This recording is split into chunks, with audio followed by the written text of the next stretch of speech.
Okay, let's talk about nature journaling for backyard birds.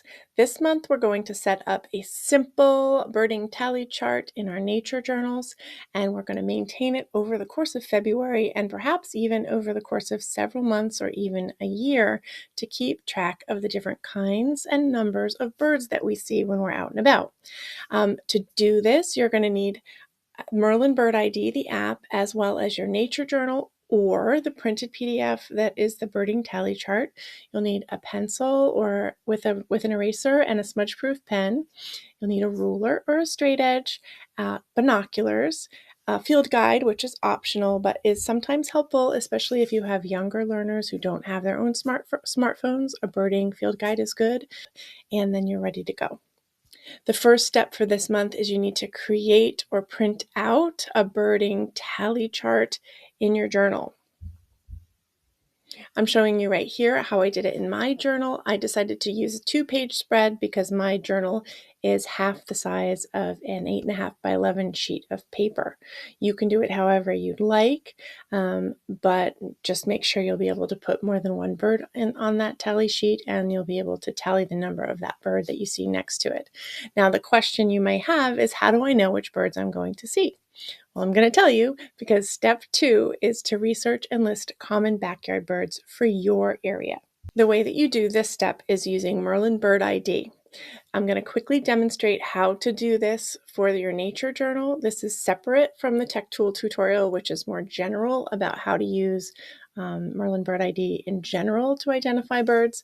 So this is how you find the most common birds in your area to write down in your nature journal or to write down in the PDF that we've made for you to track the number and kinds of birds that you see this month. So first, you'll want to open Merlin Bird ID on your smartphone, click on Explore. It's a magnifying lens icon. You're going to find and click on the 3 slider bars, and you'll use that to modify the likely birds list. You'll filter by your location or the location you're planning on bird watching in, if that's different from your backyard. And then you're going to select the date or dates that you wish to observe.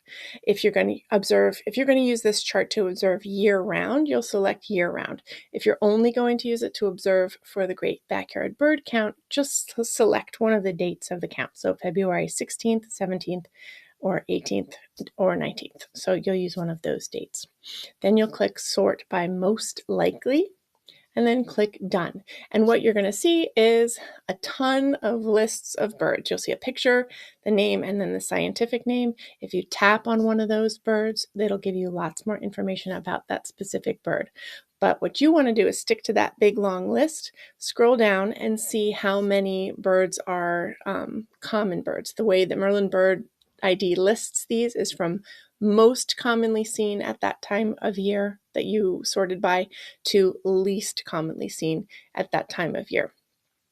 And you're going to go through there and you'll write down the birds that are most commonly seen in your area, going from most common to least common. In my area, I eliminated the waterfowl because I knew I was not going to see a duck in my backyard. So feel free to do the same if you know that you have never seen X bird in your backyard ever, and you probably won't.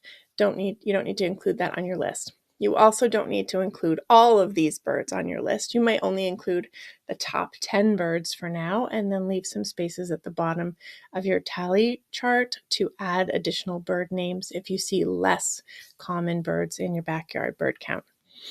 So the alternative option is you can just leave that bird list on Merlin Bird ID and just go from there to figure out which birds you see and just write them down in your tally sheet as you see them. So don't transcribe the names into your nature journal. This is probably something that'll work better for older learners who actually have their own smartphones. Younger learners who don't have access to smartphones, probably transcribing a list of birds into the nature journal or onto the PDF worksheet is going to work better, so they don't always have to find a smartphone in order to begin to know what kind of birds they might be looking at. Step 3 for this month's nature journaling adventure is to do some bird watching. I personally think it would be great if we could all do a little bit more than just the Great Backyard Bird Count activity, especially leading up to that, because you're essentially practicing what you're going to do on the dates of the Great Backyard Bird Count. Practice looking for birds, practice trying to figure out what those kinds of birds are, and practice recording them in your nature journal. You can kind of set up this habit of bird watching throughout the month, and then it'll kind of become part of your homeschool routine moving forward outside of February, hopefully. Birding is always a good thing to record in your nature journal, and certainly something interesting you can do no matter where you are.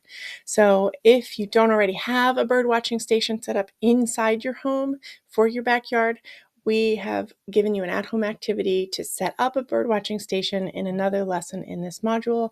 It's really easy. Feel free to check that out to get started with your own at-home birdwatching station.